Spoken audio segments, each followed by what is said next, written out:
Hello students, welcome to my channel. मेरा नाम है मोनिका। आज से हम एक साइंस की सीरीज़ स्टार्ट करने जा रहे हैं जिसमें कि हम मोस्ट इम्पोर्टेंट क्वेश्चंस जो होंगे साइंस के उन्हें कवर करेंगे। ये सारे वो क्वेश्चंस हैं जो पीछे कई बार एग्ज़ाम्स में पूछे गए हैं। सो आपके जो आने वाले एग्ज़ाम्स हैं उनके लिए सारे क्वेश्चंस काफ़ी इम्पोर्टेंट हैं। ठीक है, सो पूरी वीडियो को देखिएगा, साथ में चाहें तो आप क्वेश्चंस को नोट डाउन भी कर सकते हैं।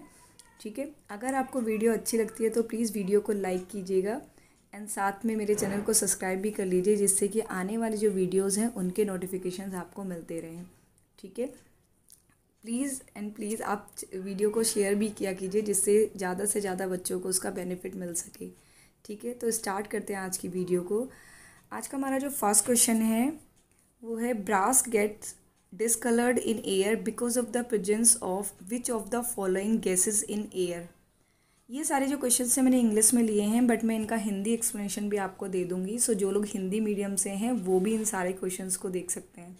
ठीक है, सो ब्रास क्या होता है? पीतल, जिसे हम जानते हैं। पीतल को जब जैसे ही हम एयर में रखते हैं तो कुछ दिनों के बाद उसका कलर चेंज हो जाता है, आप लोगों ने देखा होगा। बट अब जब हम उसे क्लीन करते हैं तो वो दोबारा से अपने पहले वाले यानी येलो कलर में आ जाता है। ठीक है, सो ब्रास पीतल जो है उसका कलर फीका पड़ जाता है एयर में रखने पर। तो एयर में वो कौन सी गैस होती है जिसके साथ वो रिएक्शन करता है? सो यहाँ पर हमारा ऑप्शन है, आंसर है ऑप्शन बी, हाइड्रोजन सल्फाइड, जिसे हम जानते हैं H2S, जो उसका जो केमिकल फॉर्मूला होता है हाइड्रोजन सल्फाइड का। ठीक है, तो ये ब्रास के साथ किस तरीके से रिएक्शन करता है? ब्रास का जो हमारा फॉर्मूला होता है वो है Cu3Zn2। ठीक है, जिसमें कॉपर जो है वो सल्फ़र के साथ रिएक्शन करके क्यूप्रिक सल्फाइड बनाता है जो कि ब्लैक कलर का होता है। एंड ये जो जिंक है वो हाइड्रोजन के साथ में रिएक्शन करके जिंक हाइड्रोक्साइड बनाता है जो कि रेड कलर का होता है। सो ब्रास को जब हमने एयर में रखा सो उसमें एक ब्लैकिश रेड कलर आ जाता है, जो कि हमने देखा होगा कई बार क्लीन करने से दोबारा से वो अपने ओरिजिनल फॉर्म में आ जाता है पीतल। ठीक है, सो अब बढ़ते हैं नेक्स्ट क्वेश्चन की तरफ। Next question is, which of the following is a known metal that remains liquid at room temperature? वो कौन सी नॉन मेटल मीन्स अधातु है जो कि रूम टेम्परेचर पर लिक्विड फॉर्म में होती है? ठीक है, सो आंसर है ऑप्शन बी, ब्रोमीन। ब्रोमीन एक ऐसा अधातु या नॉन मेटल है जो कि रूम टेम्परेचर पर लिक्विड फॉर्म में होता है। ठीक है, मेटल है फिर भी ये लिक्विड फॉर्म में होता है रूम टेम्परेचर पर। ठीक है, बहुत बार क्या होता है, हम देखते हैं मेटल और नॉन मेटल को, जैसे हम उनका टेम्परेचर बढ़ाते हैं तो वो सॉलिड फॉर्म से लिक्विड फॉर्म में हो जाते हैं। बट ये कुछ जो हैं नॉन मेटल या मेटल्स भी ऐसे हैं जो कि रूम टेम्परेचर पर ही वो लिक्विड फॉर्म में होते हैं। सो ऐसा कौन सा नॉन मेटल है? इनमें से चार ऑप्शन में से है आंसर बी, ब्रोमीन, जो कि रूम टेम्परेचर पर ही लिक्विड फॉर्म में होता है। एक और क्वेश्चन इससे रिलेटेड पूछा जाता है कि वो कौन सा मेटल है जो कि रूम टेम्परेचर पर लिक्विड फॉर्म में होता है। ये क्वेश्चन कई बार एग्जाम में पूछा गया है। सो मरकरी आप लोगों ने सुना होगा, पारा हिंदी में, इंग्लिश में उसे बोलते हैं मरकरी। मरकरी क्या है? वो रूम टेम्परेचर पर ही लिक्विड फॉर्म में होता है, बट मरकरी क्या है? एक मेटल है। सो अगर क्वेश्चन में आता है कि कौन सा ऐसा मेटल है, सो आंसर लगाना है हमें मरकरी या पारा। अगर पूछा जाता है कौन सा नॉन मेटल है, सो हमें ऑप्शन लगाना है ब्रोमीन। एक ऐसा नॉन मेटल है जो कि रूम टेम्परेचर पर ही लिक्विड फॉर्म में रहता है। ठीक है, अब देखते हैं next question. Next question is, chlorophyll is a natural occurring chelate compound in which central metal is. ठीक है, तो क्लोरोफिल के अंदर कौन सा जो मेटल है वो पाया जाता है? सो यहाँ पे चार ऑप्शंस गिवन है। आंसर है ऑप्शन बी, मैग्नीशियम। क्लोरोफिल का जो फॉर्मूला होता है वो है C55H72O5N4Mg। Mg means magnesium.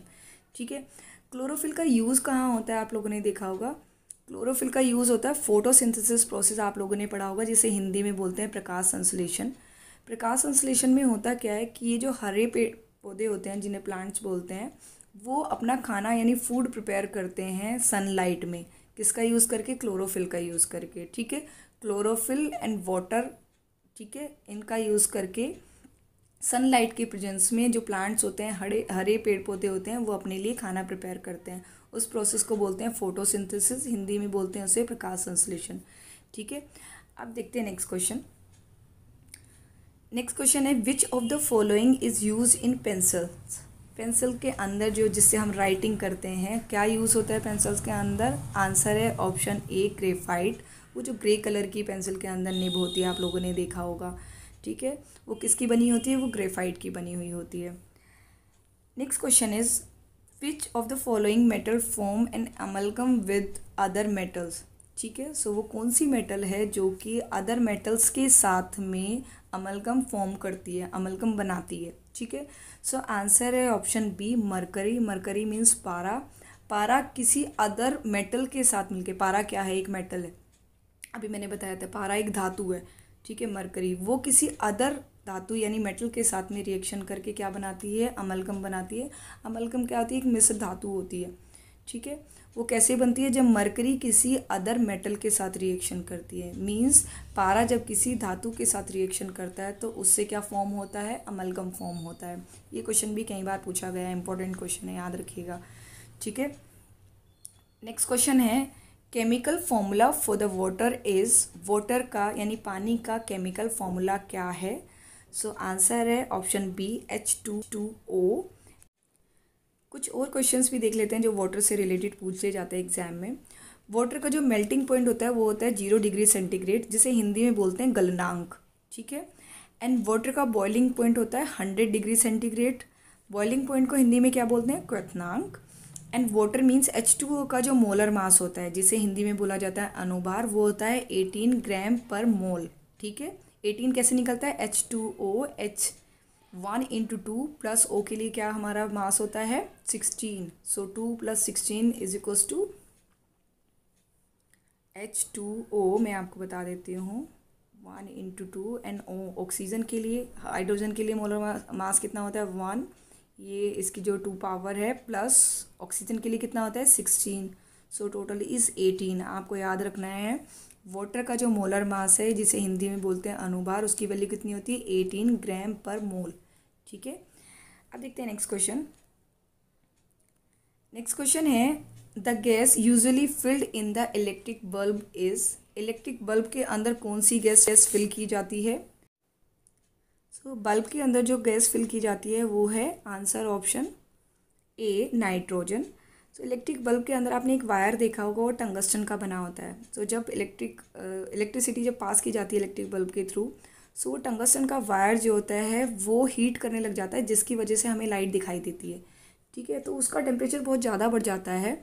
सो उस टेम्परेचर में भी वो टंगस्टन का वायर जो होता है वो इवेपोरेट ना हो जाए, इसलिए उसके अंदर कुछ अक्रिय गैसें जिन्हें बोलते हैं इनर्ट गैसेस, ठीक है, इनर्ट गैसेस फिल की जाते हैं। तो वो कौन कौन सी इनर्ट गैसेस फिल की जा सकती हैं? आर्गन, क्रिप्टन और नाइट्रोजन। सो यहाँ पे जो ऑप्शंस हैं उनमें से ऑप्शन ए नाइट्रोजन जो है वो इलेक्ट्रिक बल्ब के अंदर मोस्टली फिल की जाती है, ठीक है। अब देखते हैं नेक्स्ट क्वेश्चन। नेक्स्ट क्वेश्चन है washing soda is common name for, जो वॉशिंग सोडा क्या होता है? जो घर में कपड़े धुलने वाला हमारा सोडा होता है जिसे हम बोलते हैं सर्फ। सो उनमें से कौन सा नाम है उसका, उसे किस नाम से और जाना जाता है? So answer is a sodium carbonate. Sodium carbonate जो है वो, इसका सोडियम कार्बोनेट का एक बार मैं आपको फॉर्मूला बताती हूँ, Na2CO3। Na2CO3, ये sodium carbonate means washing soda, जो कपड़े धुलने का सोडा होता है या सर्फ होता है उसका केमिकल फॉर्मूला है, उसे सोडियम कार्बोनेट के नाम से जाना जाता है। एक क्वेश्चन और इसमें पूछा जाता है कि जो हमारे घर में खाने वाला सोडा होता है, ठीक है, जिसे बेकिंग सोडा भी बोला जाता है, उसका केमिकल फॉर्मूला क्या है? सो उसका केमिकल फॉर्मूला है NaHCO3, जिसको हम जानते हैं सोडियम बाइकार्बोनेट के नेम से। Next question is quartz crystal normally use in quartz clock is chemically, means जो क्वार्ट्ज क्लॉक होती हैं उनके अंदर जो क्वार्ट्ज क्रिस्टल यूज़ किया जाता है उसका केमिकली नेम क्या है, ठीक है, उसे केमिकली क्या बोलते हैं? सो answer is option A silicon dioxide, जिसका फॉर्मूला होता है SiO4, ठीक है। सो सिलिकॉन डाइऑक्साइड को जो है हम क्वार्ट्ज क्रिस्टल के नेम से भी जानते हैं। एंड ये कहाँ यूज़ होता है? जो क्वार्ट्ज क्लॉक होती है उनमें यूज़ होता है। बेसिक अगर मैं थोड़ा सा आप लोगों ने पढ़ा भी होगा फिजिक्स में, थोड़ा सा बताऊँ फिजिक्स में डीप में। सो जो ये क्वार्ट्ज क्लॉक होती हैं इनके अंदर एक ऑसिलेटर्स होते हैं, ठीक है, इलेक्ट्रॉनिक ऑसिलेशंस बोलते हैं, वो प्रोड्यूस करते हैं। ऑसिलेटर्स का काम क्या होता है, वो फ्रिक्वेंसी जनरेटर होते हैं एंड इन्हीं फ्रिक्वेंसी का यूज़ किया जाता है। ये टाइम ड्यूरेशन, ये टाइम से होते हैं, मिनट सेकेंड्स एंड इन्हें शो करने के लिए। सो जैसे हमने अपने घरों में देखे होंगे मैकेनिकल वॉचेस होती हैं, हमारे घर पे क्लॉक होती हैं, मैकेनिकल क्लॉक होती हैं वो सारी, ठीक है। उसी तरीके से क्वार्ट्स क्लॉक भी होती हैं, वो मोर एक्यूरेट होती हैं as compare to these mechanical जो क्लॉक होती हैं हमारे घरों पे, ठीक है। सो उनके अंदर क्वार्ट्स क्रिस्टल यूज़ किया जाता है जिसका केमिकल फॉर्मूला है SiO4, जिसे हम जानते हैं सिलिकॉन डाइऑक्साइड के नेम से भी, ठीक है। अब देखते हैं next question. Next question is which of the gas is not known as green house gases. So green house gas, यहाँ हमारे पास 4 ऑप्शन हैं, इनमें से कौन सी गैस ग्रीन हाउस गैस नहीं है, ठीक है। सो हमारी कौन कौन सी ग्रीन हाउस गैस हैं पहले वो बताइए।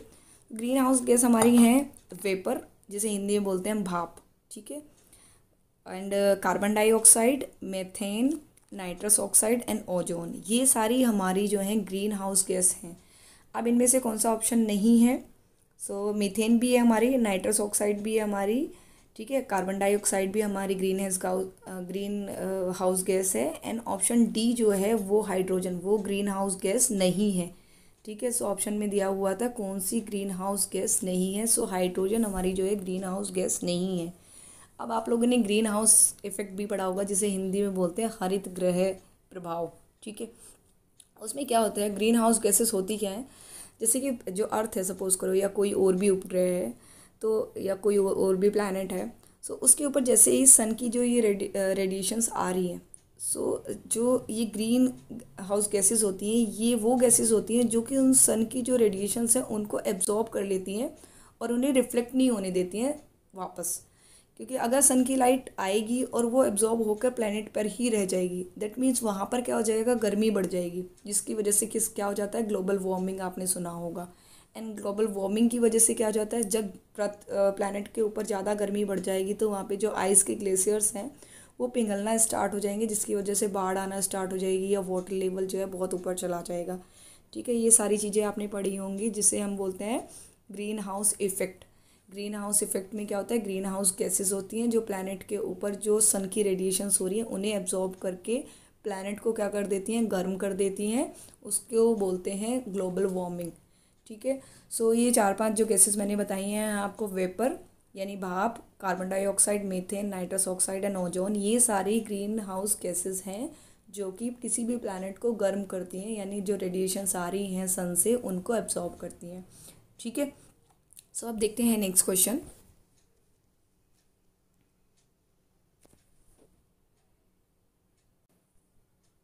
Next question is bromine is a, bromine क्या है, answer is P, red liquid होता है ये। मैंने अभी आपको पीछे क्वेश्चन बताया था, ब्रोमीन क्या है, ये एक नॉन मेटल है जो रूम टेम्परेचर पर क्या होता है, लिक्विड फॉर्म में होता है, ठीक है। सो अब देखते हैं नेक्स्ट क्वेश्चन। नेक्स्ट क्वेश्चन है hardest substance available on earth is, यानी अर्थ के ऊपर, पृथ्वी के ऊपर सबसे ज़्यादा हार्ड जो पदार्थ है वो कौन सा है। सो आंसर है ऑप्शन सी, डायमंड। डायमंड जो है अर्थ पर अवेलेबल हार्डेस्ट सब्सटेंस है, ठीक है। अभी वैसे कुछ और भी रिसर्च चल रही हैं, तो कुछ और भी केमिकल्स के नेम आ रहे हैं, बट अगर आपको एग्जाम्स में आता है तो मोस्टली यही ऑप्शंस में मिलता है कि डायमंड क्या है, अर्थ पर अवेलेबल हार्डेस्ट सब्सटेंस है, ठीक है। सबसे कठोर यानी कठोरतम पदार्थ जो अर्थ पे इस टाइम पृथ्वी पर अवेलेबल है वो क्या है, डायमंड यानी हीरा है, ठीक है। देखते हैं next question. So next question is the variety of coal in which the deposit contains recognizable traces of the original plant material is, so मतलब कौन से टाइप का कोल यानी कोयला होता है वो, ये पूछा वैरायटी ऑफ द कोल, कौन से टाइप का कोयला होता है जिसमें जो ओरिजिनल प्लांट मटेरियल था उसके ट्रेसेस अभी भी आप रिकॉग्नाइज कर पाते हैं, ठीक है। सो पहले हम थोड़ा सा प्रोसेस समझते हैं कि जो कोयला है यानी कोल है वो फॉर्म कैसे होता है। सो जो ये पेड़ पौधे लगे होते हैं, सो ये जब टूट के गिर जाते हैं, ठीक है, तो इनके ऊपर क्या होता है, लेयर बनती रहती है, जो ये मिट्टी होती है उसकी लेयर बनती रहती है। तो ये बहुत बहुत सालों तक जब ये पेड़ जो होते हैं वो नीचे दब दब कर वो बहुत टाइम के बाद कोयला में फॉर्म हो जाते हैं, ठीक है। जो सबसे नीचे ज़्यादा दबे रहते हैं वो बहुत पुराने दबे होते हैं, ठीक है, फिर कोई और पेड़ गिरा उसके ऊपर मिट्टी आ गई, कोई और पेड़ गिरा फिर उसके ऊपर मिट्टी आ गई। सो जो सबसे नीचे की तरफ जो पेड़ दबे होते हैं उनमें वो बहुत पुराने दबे होते हैं, इस वजह से उनमें जो होता है उनसे जो कोयला फॉर्म होता है उसमें कार्बन की मात्रा जो होती है बहुत ज़्यादा होती है, कार्बन कंटेंट। ठीक है, सो जैसे कि आप लोगों को मालूम भी होगा जो कोयला है, हम ये देखते हैं ना कि कौन सा कोयला बेटर है कौन सा बेकार है। सो उसमें जितनी कार्बन की जो कंटेंट है वो ज़्यादा होगा तो वो उतना ही अच्छा होगा। सो आपने पढ़े भी होंगे 4 टाइप का कोयला होता है। First is anthracite, second bituminous, तीसरा है lignite and fourth one is पीट। ठीक है, सो जो एंथ्रेसाइट होता है जो सबके नीचे की तरफ दबा होता है, बहुत पुराना दबा हुआ है, दैट मीन्स उसके अंदर कार्बन कंटेंट क्या है, ज़्यादा। सो जो एंथ्रेसाइट होता है जो पूछा जाता है बहुत बार एग्जाम में, सबसे अच्छा जो कोयले का प्रकार है, कोयल जो है कौन से टाइप का सबसे अच्छा माना जाता है। सो वो माना जाता है जिसके अंदर कोयला कंटेंट बहुत, कार्बन कंटेंट बहुत ज़्यादा होता है। तो एंथ्रेसाइट है वो जो सबसे नीचे मिलता है, उसमें कार्बन कंटेंट होता है 94 से लेकर 98% तक। ठीक है, एंड जो सबसे ऊपर वाली लेयर में होता है उसे बोलते हैं पीट। ठीक है, मीन्स जो अभी उससे बहुत बाद में दबा है, इसका मतलब उसके अंदर जो कार्बन कंटेंट होगा वो बहुत कम होगा। सो जो पीट जो सबसे ऊपर टाइप का जो जो सबसे बेकार टाइप का जो हमारा कोयला होता है उसका नाम होता है पीट। वो सबसे बाद में दबा है, उसके अंदर जो कार्बन कंटेंट होता है वो भी करीब 27% ही होता है।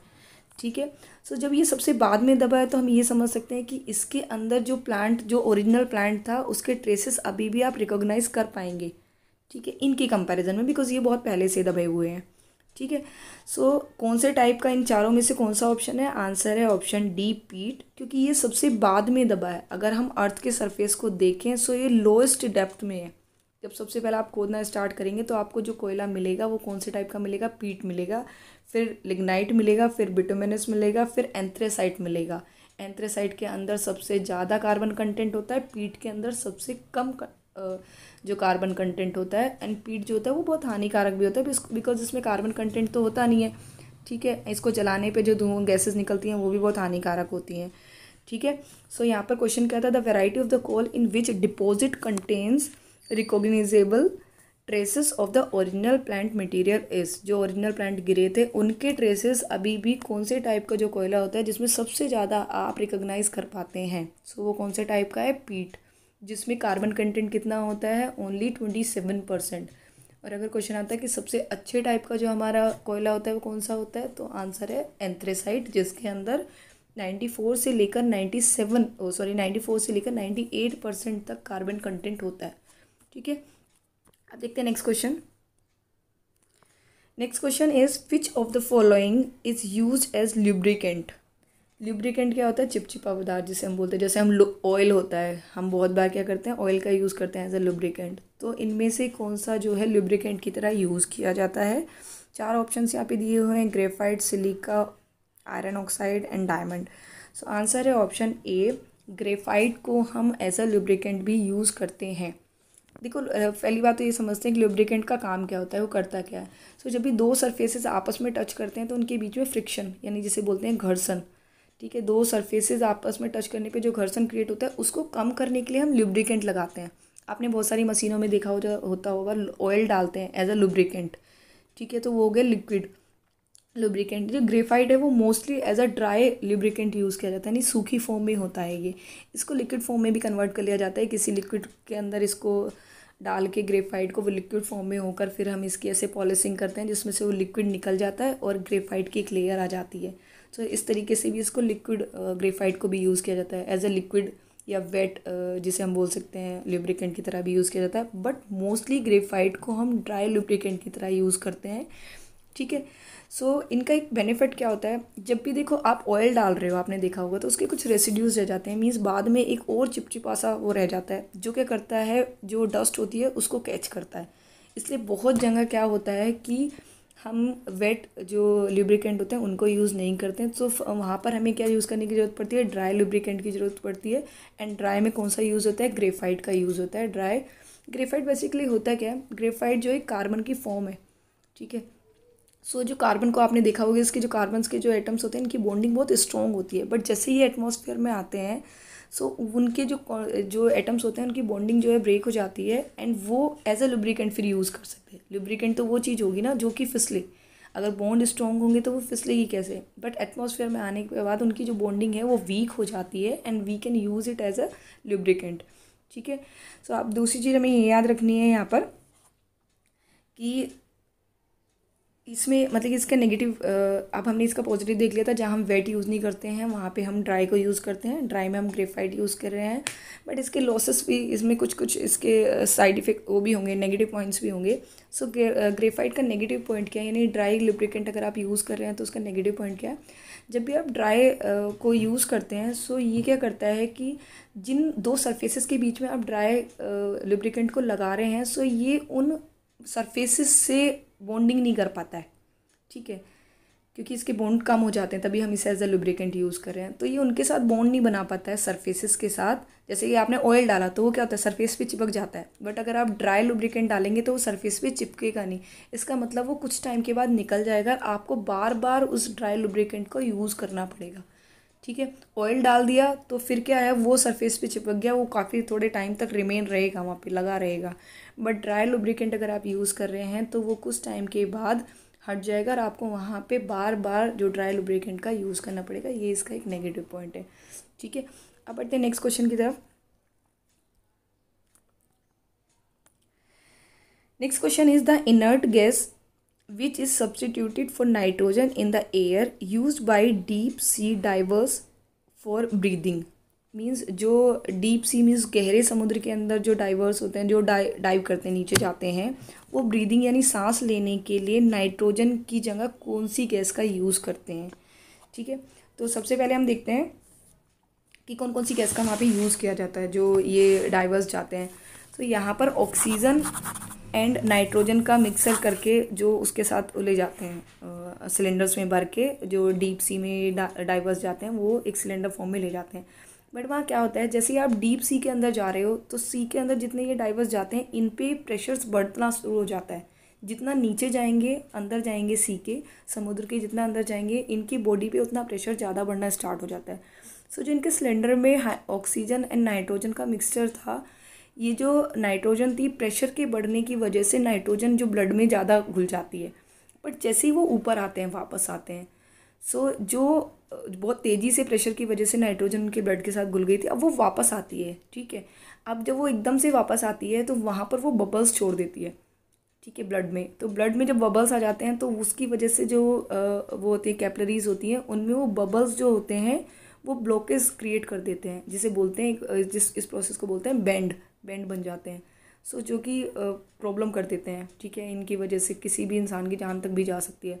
सो उसमें अब क्या हुआ है कि ऑक्सीजन के साथ में नाइट्रोजन प्लस हीलियम भी स्टार्ट कर दिया है ऐड करना। ठीक है, सो जो इसका मिक्सचर होता है, अगर गैस उसको देखा जाए तो 11% हीलियम यूज़ होता है, 56% नाइट्रोजन यूज़ होता है एंड 32% ऑक्सीजन यूज़ होता है सिलेंडर के अंदर।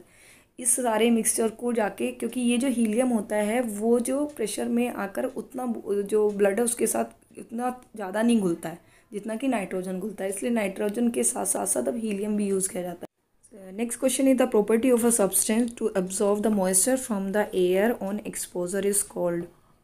मीन्स वो किसी सब्सटेंस की कौन सी प्रॉपर्टी है जिसमें कि वो जो एयर में रखने पर उससे मॉइस्चर को एब्जॉर्ब कर लेता है, या हम कह सकते हैं कि वो कौन सा पदार्थ है जिसकी वो उस विशेषता को क्या कहते हैं, अगर उसे हम एयर में मीन्स हवा में रख दें तो वो नमी को ग्रहण कर ले।